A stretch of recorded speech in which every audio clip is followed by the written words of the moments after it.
Hey everyone, this is Imran. I am the creator of BizBoost, and today we are here bringing you Digital Media Insights, episode number 3. And that's my amazing media partner, Tammy Reese. Today we are going to talk amazing things about bots, automation, ethics, and we are going to talk about PR protocols and quality assurance. We have amazing digital media insight for you, and we are also going to talk about social media and mental health. So that is one of the most highlighted topic of this episode. So let's start this amazing episode of digital media insights with our first question for Tammy. So Tammy, I really need to know this personally. How do you select your people and celebrities who you want to work with? Is there a protocol that helps you choose the right people who vibe with you?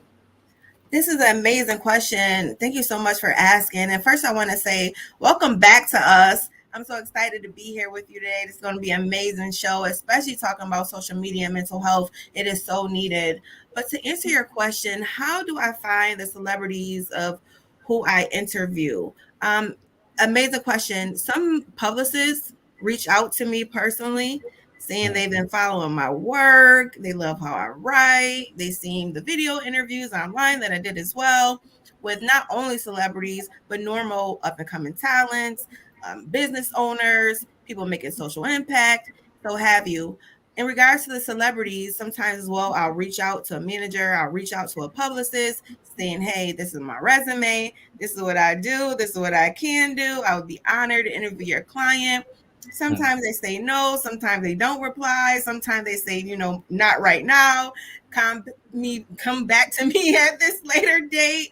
But a lot of people say yes. And now that people are reaching out to me specifically, it just makes me feel good. It knows that I've worked hard, I'm doing the work, it shows. They see the professionalism that I have, they see the skill, the talent, and also the questions that I ask, because there's so many journalists out there, and it's nothing against them, who do gossip columns. It's entertaining. People want to know the juice and the tea of these celebrities and dig deep down to their darkest secrets. But that's not me. That's not the person I am. I try to give these people the utmost respect because they're a celebrity. They're normal human like everyone else. And I want to know the inside of how did they get to where they are? How did they overcome trials and tribulations that face their lives? What advice they have for other people who aspire to be in the industry that they are in, not more so of the negative. I try to keep it positive, but I'm just honored that people do reach out to me wanting me to interview their clients. I recently interviewed a Grammy Award winning artist who I can't speak about yet.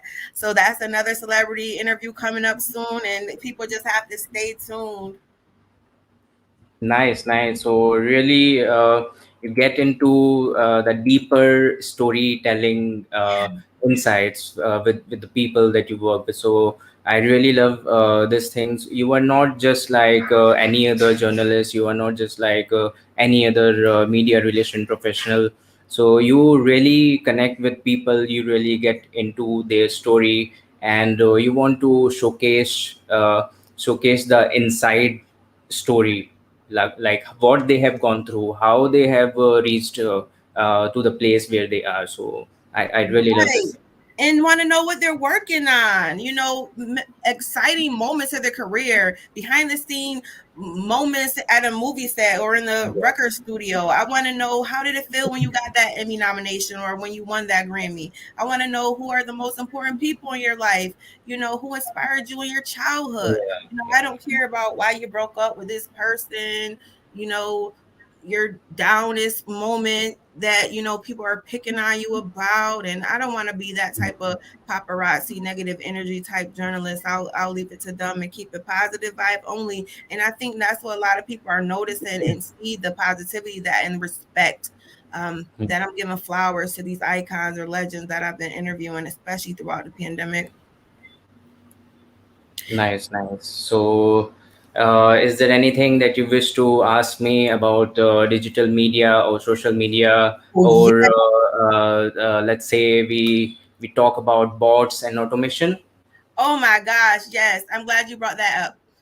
Here in the States, a lot of people are, standoffish when it comes to paying for followers, paying for likes, as they from the outside looking in may view it.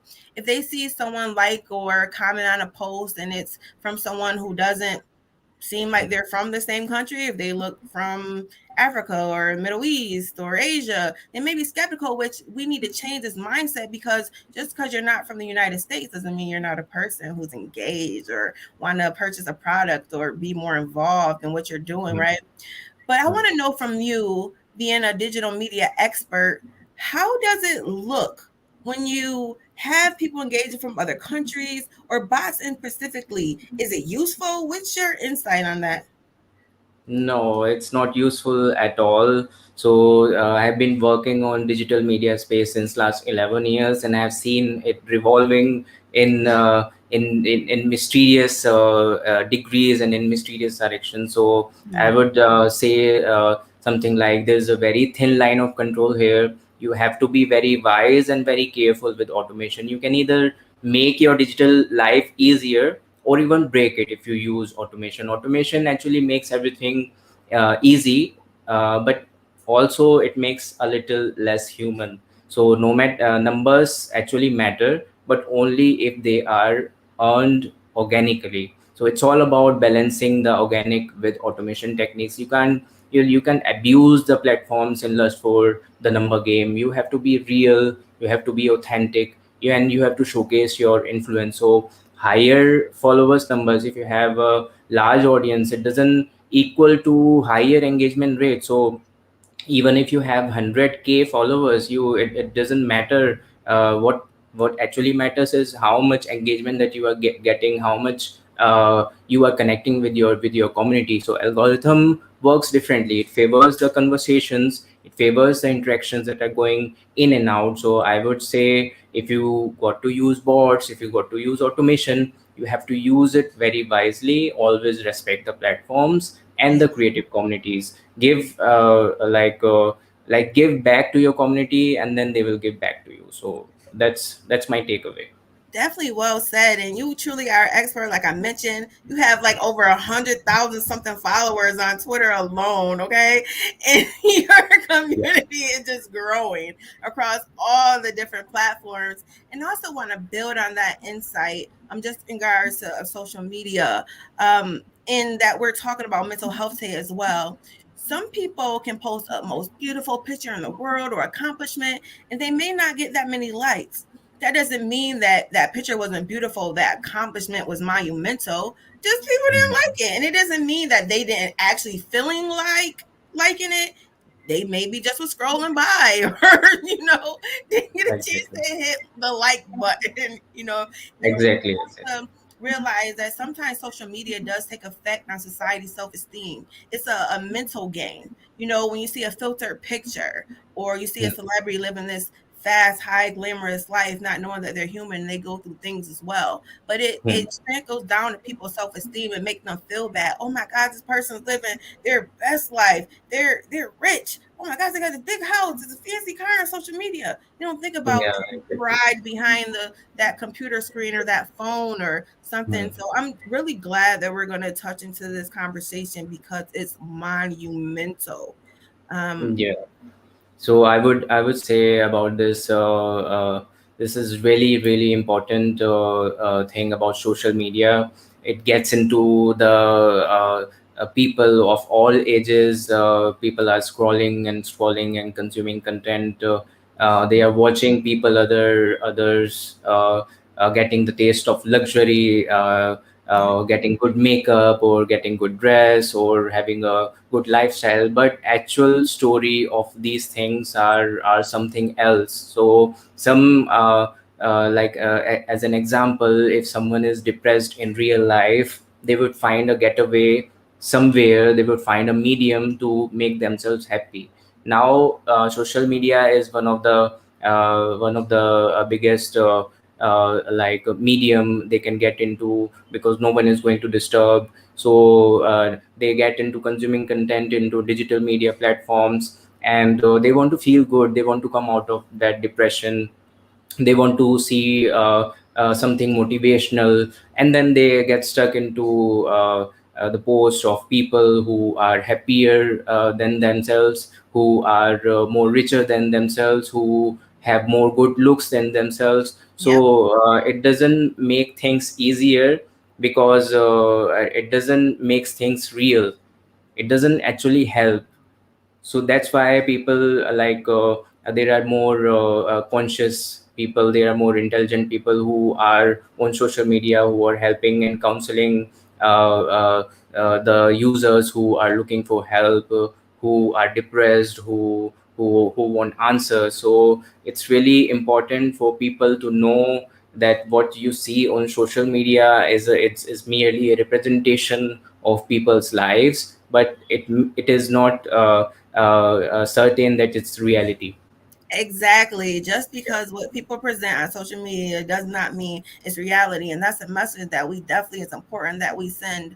You know, a Yeah. lot of people come to me say, oh my gosh, you're interviewing all these celebrities, you're in the industry now, and you're doing this and doing that, you know, and I'm very vocal about, you know, my mental health and things that I go through. And a lot of people aren't vulnerable. And, you know, everyone's life isn't everyone's business. And it's okay if you don't share your life with the world. Me, I Mm. try to share my story bit by bit to uplift someone. It's the part of my healing journey as well. I just want people to know that just because you see the accolades, the more accomplishment is behind the scenes. The times I push Exactly. through, I have to wake up and be a mom every day, push through with a smile on my face no matter what I'm going through. That's the accolades, not more so what you see on social media.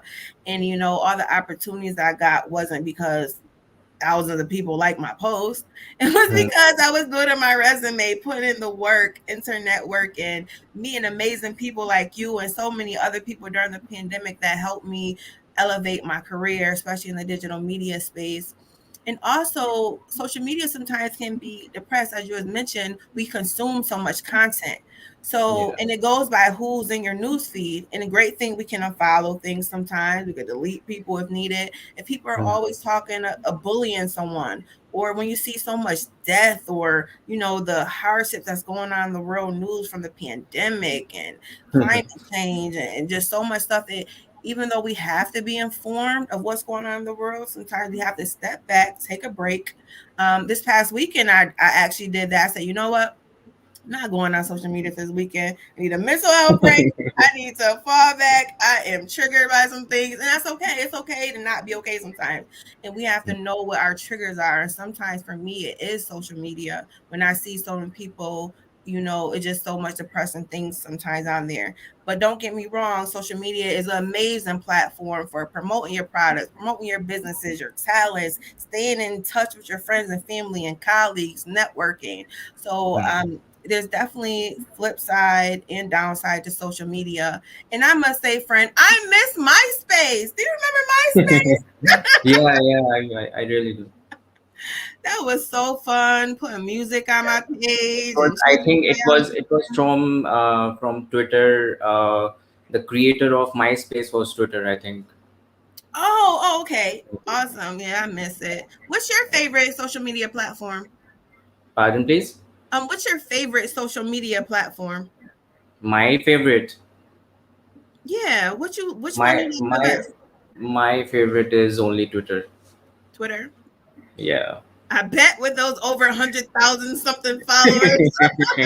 Yeah, I had about 150,000 150K followers. It's going down because of the algorithm, and I'm trying to back up a new strategy, and my goal by the 2021 end is to reach 200K Wow, I'm so proud organically. of you.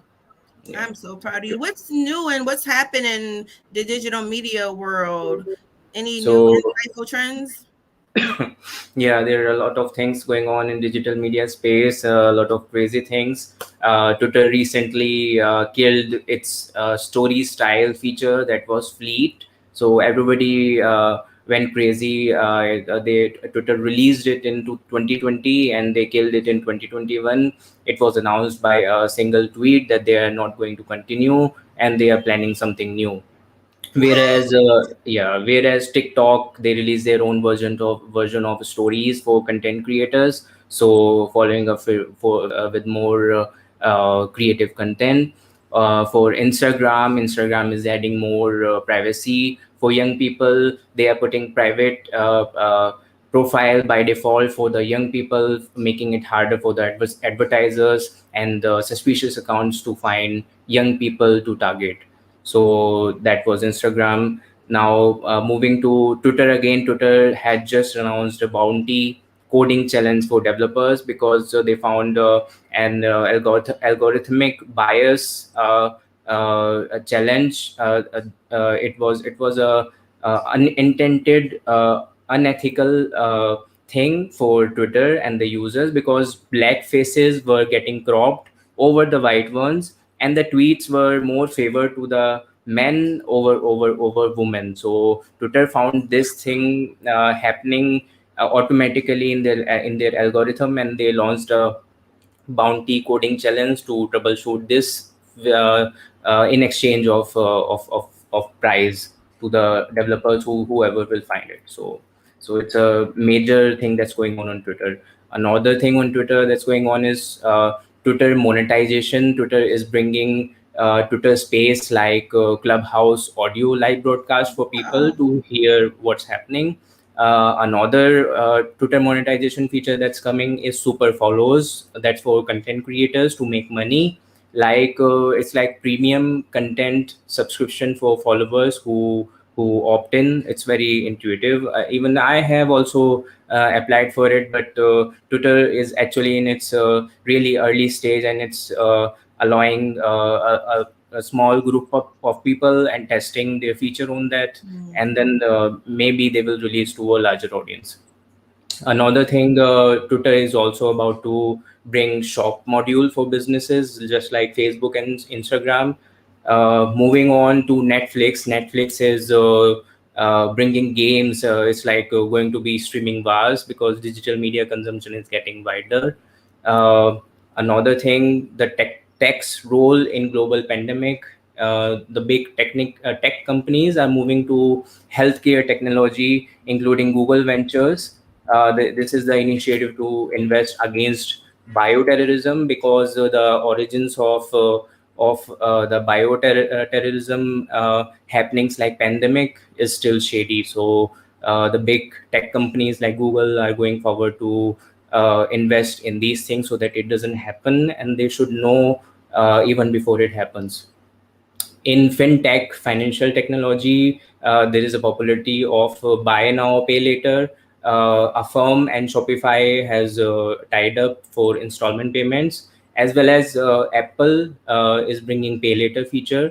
Affirm's installment is connected with the I actually investigated into these things. Affirm's installment is connected with financial protocols which checks if they actually qualify. So it's connected with their banks, it's connected with their financial records and and taxes. So they are going to know everything, how much they earn, how much they are spending, and everything. So consumer spending will rise with the fintech concept. So according to Bloomberg, people are running out of lockdowns, and most of their spending behavior is coming for rentals and hotels.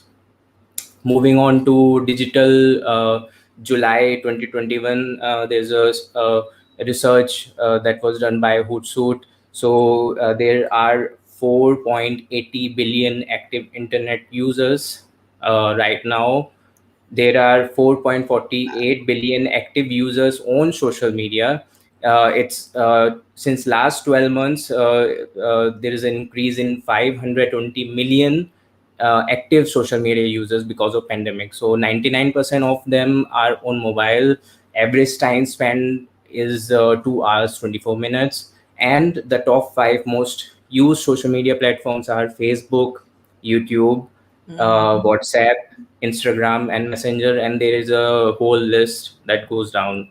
So actual now see, based upon all this metrics, how marketeers are using this thing. So annual worldwide ad spend for by marketeers is 378 $0.2 billion.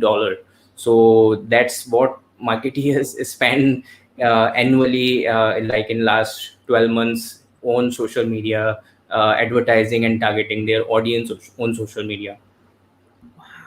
That is a Yeah. lot of knowledge that's so needed. And I'm taking mental notes and reacting surprisingly of some of the things you mentioned, that WhatsApp is one of the most used apps out right now, digital media space. I don't use WhatsApp, but I hear a lot about it.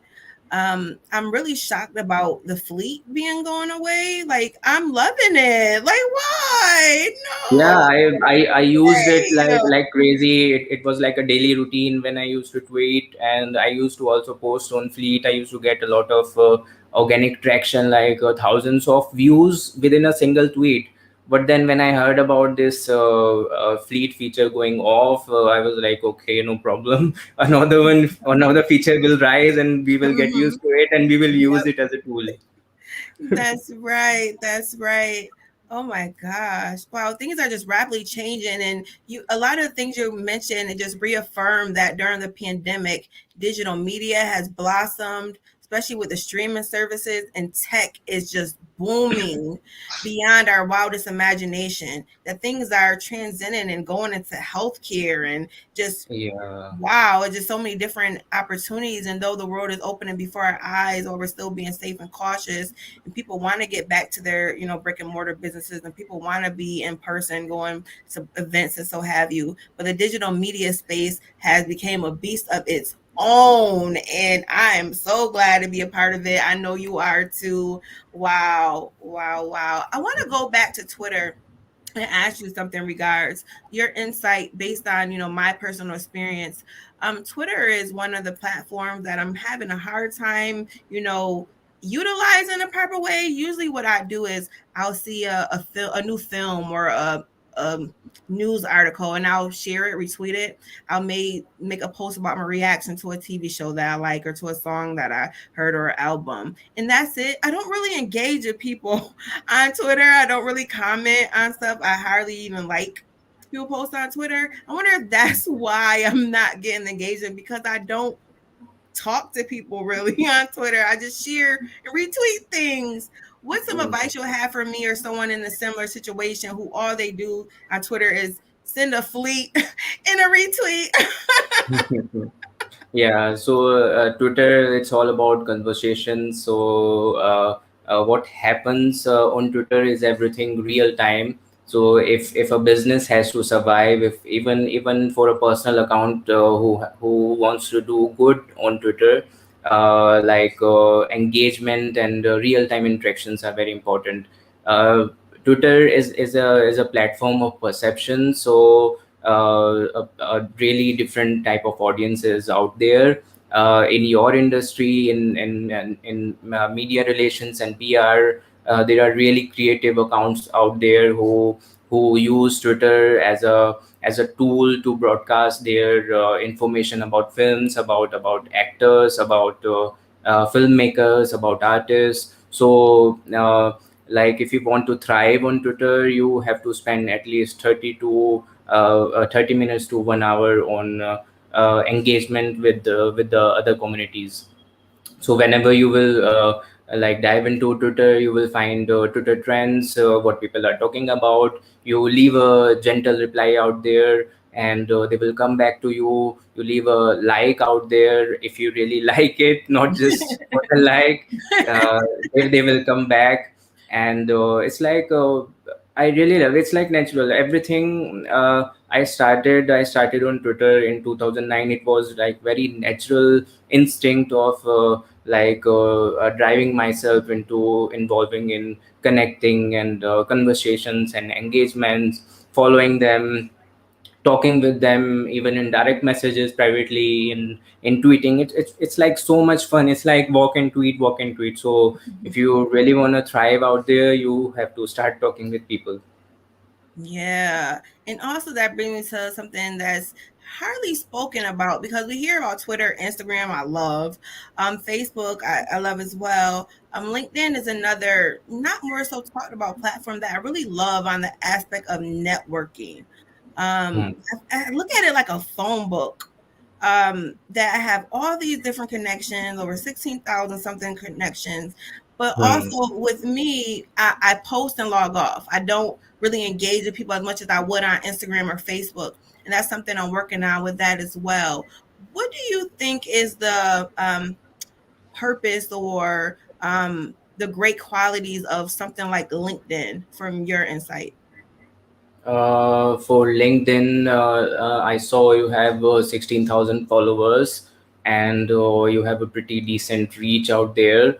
So, LinkedIn is currently thriving with the organic content reach. So, if you are active on LinkedIn, that is a really nice thing for you and for your brand. You just have to bring on the crispy content and original content and new content every single day. You have to see, you have to listen and monitor what others are doing.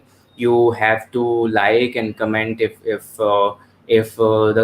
content is really nice. I find uh, post comments very beneficial for networking, because only few people choose to comment on certain posts which really resonate with your taste. So if you like some post, you should see into the comments, like who are those people who are conversating and who are engaging with that post, and you check them out what they are talking about.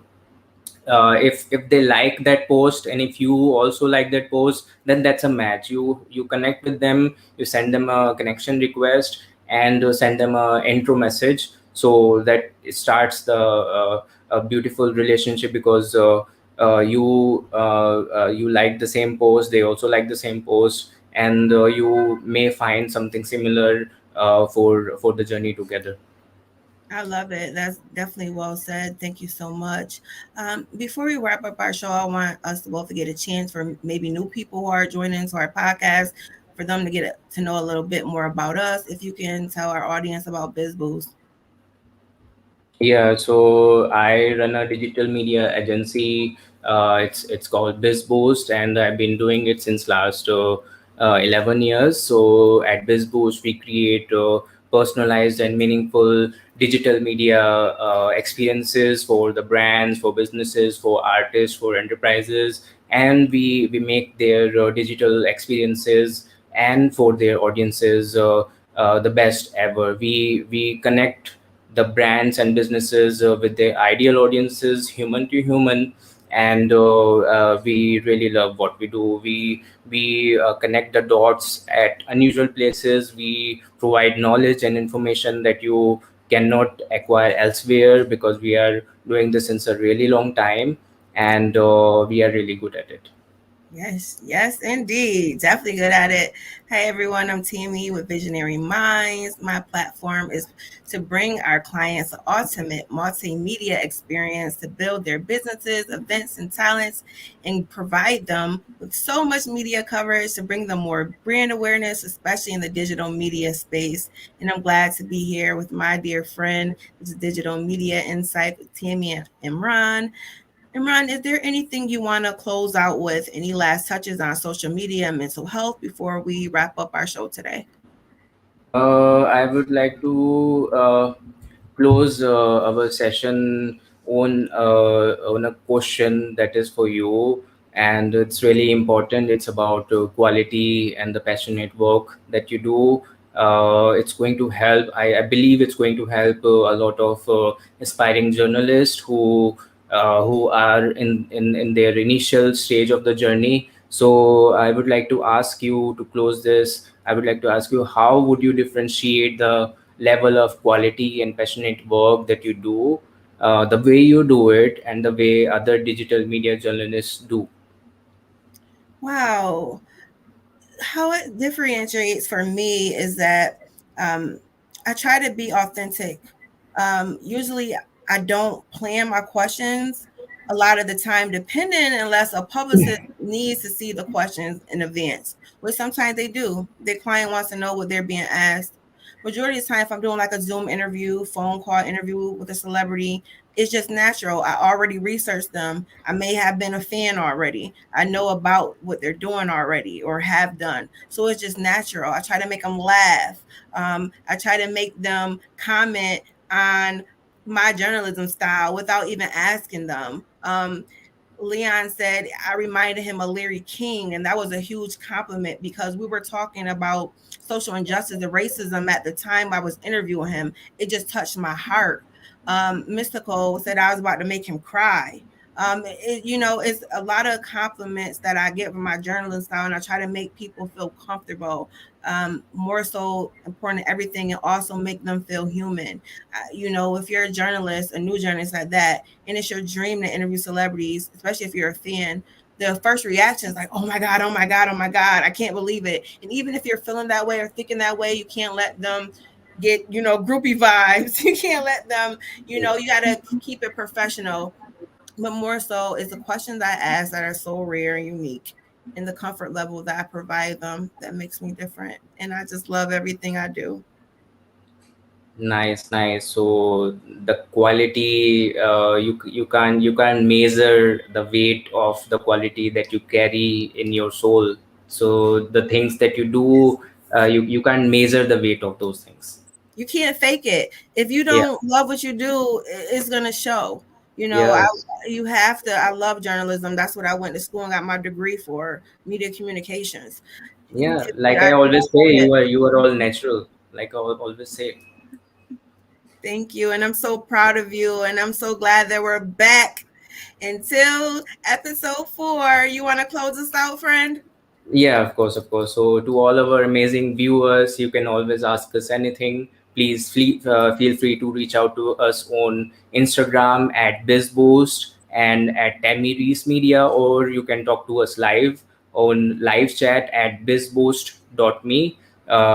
This is Imran, your digital media growth companion, and that's Tammy, my amazing media partner, the queen of press and entertainment. And we will come back to you next week. Until then, signing off. Take care. And remember, you have to do what you love and love what you do. Amen. Bye bye.